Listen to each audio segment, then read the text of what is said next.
اشتہار میں موجود ہے. ختم کرنے کا اعلان اگرچہ اشتہار میں موجود نہیں مگر ذہنوں میں ہے. ایک صلوات پڑھتے بر محمد وآل محمد.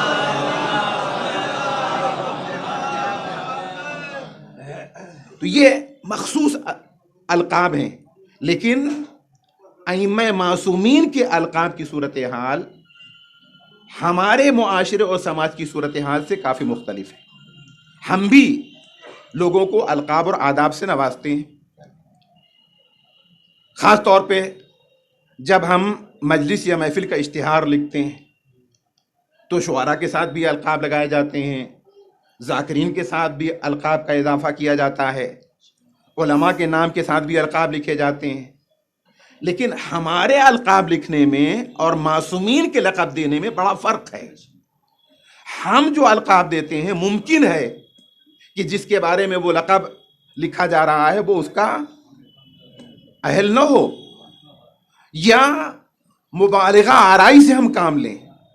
لیکن ائمہ معصومین کو جو لقب دیا جاتا ہے اس میں مبالغہ آرائی کا کوئی تصور نہیں ہے، بلکہ ان القاب سے ان کی شخصیت کا ایک پہلو سامنے آتا ہے، ان کی عظمت اجاگر ہوتی ہے ان القاب کے ذریعے. اور آپ جانتے ہیں کہ الگ الگ ادوار میں الگ الگ زمانے میں ائمہ معصومین کے الگ الگ القاب سامنے آئے ہیں. مثال کے طور پہ چوتھے امام کا لقب میں نے آپ کی خدمت میں عرض کیا. چھٹے امام لقب صادق سے پہچانے جاتے ہیں. ساتویں امام لقب کاظم سے پہچانے جاتے ہیں. آٹھویں امام لقب رضا سے پہچانے جاتے ہیں. نویں امام لقب تقی سے پہچانے جاتے ہیں. لیکن اس کا یہ مفہوم نہیں کہ اگر سید الساجدین اور زین العابدین کا لقب چوتھے امام کو ملا ہے تو یہ تقی نہیں ہے، یہ صادق نہیں ہے، یہ امین نہیں ہے. یعنی جس لقب کو جس امام کے ساتھ منسوب کیا گیا ہے، ایسا نہیں کہ تنہا وہی امام اس لقب کا حقدار ہے اور وہ صفات و کمالات دوسرے امام میں نہیں پائے جاتے. اسی فکر کا سدباب پیغمبر نے کیا تھا کہ اولنا محمد و اوسطنا محمد و آخرنا محمد و کلنا محمد. یعنی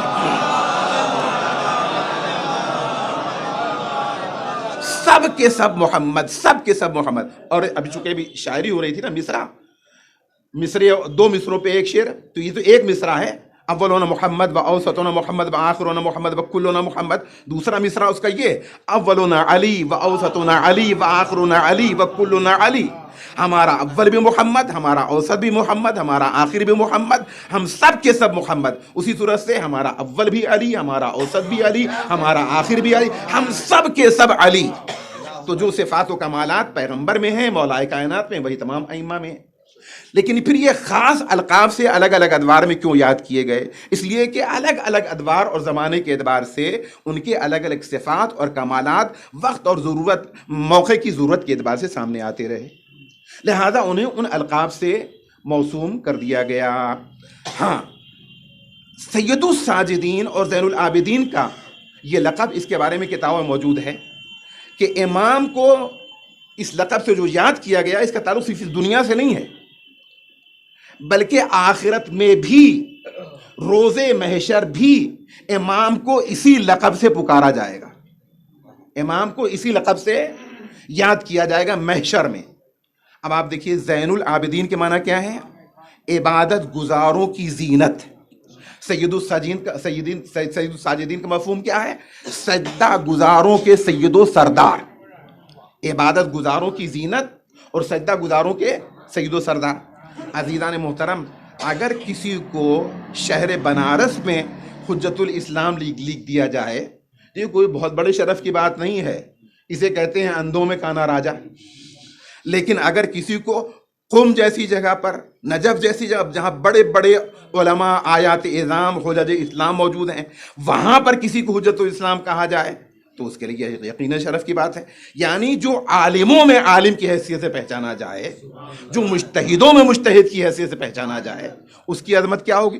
چوتھے امام کو جو میدان محشر میں اس لقب سے پکارا جائے گا، اگر دنیا میں خالی پکارا جاتا تو بہت سارے دنیا میں لوگ موجود ہیں، ہم کیا، ہماری عبادت کیا، ہم کیا، ہمارے سجدے کیا، کتنے ہی عبادت گزار ہوں کہ جہیں سے بڑے سجدہ گزار ہوں، ہمارے درمیان اگر زین العابدین ہے، سید الساجدین ہے، تو اس سے امام کا بہت بڑا شرف سامنے نہیں آتا ہے۔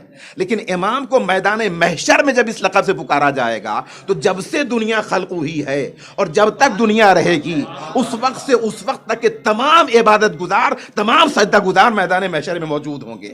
انبیاء بھی ہوں گے، مرسلین بھی ہوں گے، صالحین بھی ہوں گے، شہداء بھی ہوں گے، صدیقین بھی ہوں گے، اولو العزم پیغمبر بھی ہوں گے، خاتم النبیین بھی ہوں گے، مولائے کائنات بھی ہوں گے، ائمہ طاہرین بھی ہوں گے، کیسے کیسے عبادت گزار ہوں گے۔ ان عبادت گزاروں میں کہا جائے گا انت زین العابدین۔ ایک صلوات پڑھ دے بر محمد وآل محمد۔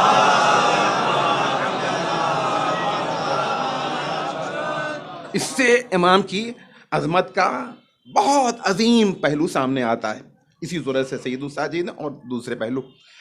اور عزیزان محترم، ایک بات جو ہم اپنے ذہنوں کی اور اپنی افکار کی اصلاح کے لیے میں عرض کرنا چاہتا ہوں، وہ یہ کہ ہماری اردو شاعری میں چاہے وہ نوحے ہوں، مرثیے ہوں یا قصیدے بھی، امام کو ایک اور لقب دے دیا جاتا ہے۔ اس لقب سے امام کی کوئی فضیلت سامنے نہیں آتی ہے، بلکہ بسا اوقات وہ لقب امام کے لیے اہانت کا پہلو رکھتا ہے۔ اور آپ جانتے ہیں وہ کون سا لقب ہے؟ وہ ہے عابد بیمار۔ یہ ہماری اردو شاعری کی کا منفی پہلو ہے کہ اس میں امام کو اس لقب سے بہت یاد کیا جاتا ہے، خاص طور پہ نوحوں میں، عابد بیمار، عابد بیمار۔ عزیزان محترم، بیمار ہونا کسی کے لیے کوئی شرف کی بات نہیں ہے، بیمار ہونا کسی کے لیے کوئی فضیلت کی بات نہیں ہے۔ فرض کیے خدا نہ خواستہ آپ اپنے معاشرے میں دیکھ لیجیے، کوئی شخص سخت ترین بیماری میں، مہلک ترین بیماری میں مبتلا ہو جائے اور کوئی اچھا ڈاکٹر اس کا علاج کر دے اور وہ صحت یاب ہو جائے۔ اب اس کے بعد جب تندرست ہو گیا، محفل میں آیا، آپ سب کھڑے ہو گئے، تشریف لائیے بیمار صاحب، تشریف لائیے بیمار صاحب، آئیے دیکھیے یہ جگہ آپ کے لیے آ ہے۔ وہ آپ کی بات کا مراد مانے گا نہیں مانے گا؟ اس کی پیشانی پہ بل آ جائیں گے، آپ مجھے بیمار کہہ رہے ہیں جبکہ میں تندرست ہو چکا ہوں۔ تو وقتی طور پر کسی وجہ سے کسی کا بیمار ہو جانا، یہ اس کے لیے کوئی فن اور کمال کی بات نہیں ہے۔ چوتھے امام مصلحت پروردگار سے میدان کربلا میں ان پر بیماری طاری ہو گئی تھی تاکہ امام پر سے جہاد ساقط ہو جائے، اس لیے کہ امام کو کربلا کے بعد کے مراحل انجام دینا تھے۔ جی، امام کو کربلا کے بعد کے مراحل انجام دینا تھے، پیغام کربلا کو کائنات تک پہنچانا تھا، امام مظلوم کے مشن کو پایہ تکمیل تک پہنچانا تھا، امام مظلوم کے قیام کو آخری منزلوں تک پہنچانا تھا۔ اور اس کے ساتھ ساتھ یہ بھی کہا جاتا ہے کہ امام کی نسل سے سلسلہ امامت کو آگے بڑھنا تھا۔ تو بہرحال کربلا میں 5ویں امام بھی موجود تھے، لہذا یہ بات کمزور ہے۔ حقیقتاً اصل مسئلہ یہ ہے کہ امام کو کربلا کے دوسرے پہلوؤں کو عملی طور پر انجام دینا تھا اور کربلا کے مقصد کو پایہ تکمیل تک پہنچانا تھا۔ یعنی مصلحت یزیدی نہیں تھی کہ امام کربلا میں درجہ شہادت پر فائز ہوں، لہذا امام کو وقتی طور پر حکمت الہی کی بنا پر، مشیت پروردگار کی بنا پر اللہ نے بیمار قرار دیا، مرض علالت میں مبتلا کر دیا، بیماری مبتلا کر دیا۔ لیکن اس کا، اور وہ بھی ہلکی پھلکی بخار جیسی بیماری تھی کہ امام پر سے جہاد ساقط ہو جائے، اس لیے کہ امام نے مظلوم کربلا میں، میدان کربلا میں آواز استغاثہ بلند کی، حل من ناصر ینصرنی۔ امام معصوم کی آواز پر لبیک کہنا واجب ہے، اور اسی لیے جب آخری مرتبہ امام نے استغاثہ بلند کیا ہے تو چوتھے امام استغاثے کی آواز پر لبیک کہتے ہوئے خیمے سے برآمد بھی ہوئے تھے، لیکن امام نے کہا نہیں، بہن ام کلثوم سید سجاد کو خیمے میں واپس لے جاؤ۔ چوتھے امام پر سے جہاد ساقط تھا، تو یہ مصلحت پروردگار تھی کہ امام وقتی طور پہ بیمار رہیں تاکہ ان پر جہاد ساقط ہو جائے۔ اب یہ امام کی کوئی توصیف یا تعریف کے طور پہ یا امام کے لقب کے طور پہ یا امام کی فضیلت نہیں تھی کہ اسے امام کے نام کے ساتھ جوڑ دیا جائے، لہذا ہم نے اس کو جو اضافہ کر دیا ہر جگہ عابد بیمار، عابد بیمار، ہمیں اس چیز کے سلسلے میں احتیاط برتنا چاہیے۔ ایک صلوات پڑھ دے بر محمد وآل محمد۔ اور بات اب اپنے اختتام پہ، لیکن اس سلسلے میں آپ کی خدمت میں عرض کر دوں کہ امام جو واقعاً منصوص من اللہ ہوتا ہے، اللہ اس کے ذمے کچھ فرائض کرتا ہے، کچھ ذمہ داریاں اس کے حوالے کرتا ہے۔ امام کی سب سے بڑی ذمہ داری لوگوں کی ہدایت ہے، اور ہدایت کے ساتھ ساتھ لوگوں کو علوم و معارف کا مالک بنانا، یہ تمام کی تمام امام کی ذمہ داریاں ہیں۔ امامت کے فرائض آپ کتابوں میں پڑھیں۔ چوتھے امام، تمام ائمہ نے ان سخترین حالات میں، ایسے گھٹن کے ماحول میں کہ جہاں گفتگو بھی کرنا ایک عام انسان کے لیے مشکل ہوتا تھا، وہاں پر بھی رہ کر امام نے تمام ادوار میں، چاہے وہ بنی امیہ کا دور ہو، چاہے وہ بنی عباس کا دور ہو، چاہے دیگر افراد کا دور، ہمیشہ ائمہ و معصومین نے اپنے امامت کے فرائض کو انجام دیا ہے۔ چوتھے امام کربلا سے واپس آئے، واپس آنے کے بعد اپنے فرائض کو انجام دے رہے ہیں، لیکن امام کو اجازت نہیں ہے کہ وہ مجمع عام میں بیٹھ کر تقریر کریں۔ نہ امام کو مسجد میں آنے کی اجازت ہے، نہ امام کو ممبر پہ بیٹھنے کی اجازت ہے، نہ مومنین کو اور شیعوں کو، دوزارین اہل بیت کو امام سے ملاقات کی اجازت ہے۔ اب امام اپنے فرائض کو کس طرح سے انجام دیں؟ چنانچہ امام نے دو فریضے اہم ترین انجام دیے، دو فریضے۔ ایک تو واقعہ کربلا کو ارباب عالم تک پہنچانے کا کام، اور دوسرے علوم و معارف کو امت مسلمہ تک منتقل کرنے کا کام۔ اور اس کے لیے امام نے دو چیزوں کو ذریعہ بنایا، دو چیزوں کو وسیلہ بنایا، ایک آنکھ کے آنسوؤں کو اور دوسرے مصلی پہ بیٹھ کے دعاؤں کو، دو چیزوں کو وسیلہ بنایا۔ اور آنکھ کے آنسوؤں کو جو وسیلہ بنایا، حقیقتاً دنیا والوں کو ایک عظیم ترین میڈیا سے واقف کرا دیا۔ ہم تو یہ سمجھتے ہیں کہ زبان ہے کہ جو ہمارے معافی ضمیر کو دوسروں تک منتقل کرتی ہے، امام نے کہا نہیں، اس سے زیادہ مؤثر میڈیا جو دوسروں تک انسان کی باتوں کو منتقل کرتا ہے وہ آنسوؤں کی زبان ہے، اشکوں کی زبان ہے۔ چنانچہ یا مصلی پہ بیٹھ کے روتے تھے، اور رونے یعنی اپنے بابا کے مصائب پہ گریہ فرماتے تھے۔ ظاہر سی بات ہے کہ کوئی آپ کو ہنستے ہوئے دیکھے گا تو وہ پوچھنے نہیں آئے گا کہ آپ کیوں ہنس رہے ہیں، لیکن اگر کوئی روتے ہوئے دیکھے گا اور اس کے دل میں انسانیت کا پہلو ہے، انسانیت کا دل ہے اس کے پہلو میں، تو وہ ضرور آئے گا اور آ کے پوچھے گا کہ آپ گریہ کیوں کر رہے ہیں، کیا بات ہے، کیوں رو رہے ہیں۔ امام نے اشکوں کی زبان اس لیے استعمال کی کہ جو بھی شخص مجھے روتے ہوئے دیکھے گا، پوچھے گا آپ کیوں گریہ کر رہے ہیں، تو میں یہ دیکھوں گا کہ وہ کس زبان کا بولنے والا ہے۔ جس زبان کا بولنے والا ہے اسی زبان میں اپنے بابا کے مصائب بیان کروں گا، اس طرح سے اپنے بابا کے مصائب کو پوری کائنات میں پہنچاؤں گا۔ اور دوسری طرف اگر علوم معارف کے بیان پر پابندی ہے تو مصلی پہ بیٹھوں گا، لوگ دیکھیں گے کہ عبد پروردگار ہے جو اپنے معبود سے راز و نیاز کر رہا ہے، لیکن اسی راز و نیاز کے دوران میں وہ تمام حقائق و معارف دنیا تک منتقل کر دوں گا کہ جن کا منتقل کرنا آسان نہیں ہے۔ جو کچھ میرے جد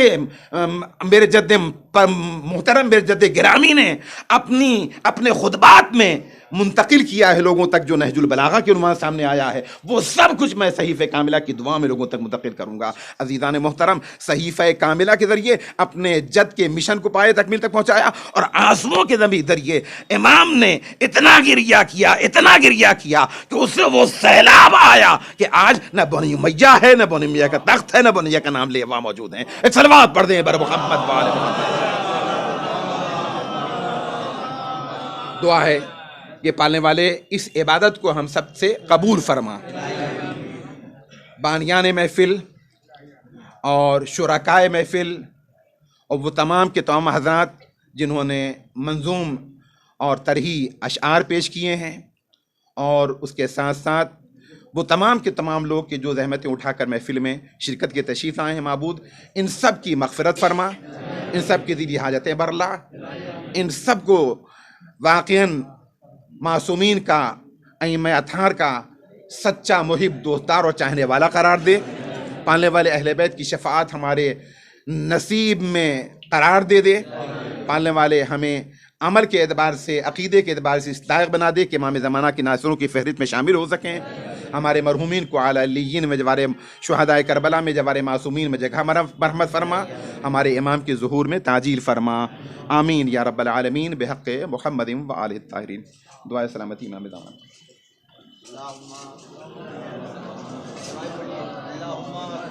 اللہم صلی علی محمد وعلی محمد تکا علیہ وعلی آبائہ فی ہذہ الساعہ وفی کل ساعہ ولیا وحافظا وقائدا وناصرا ودلیلا وعینا حتی تسکنہ ارضک طوعا وتمتعہ فیہا طویلا.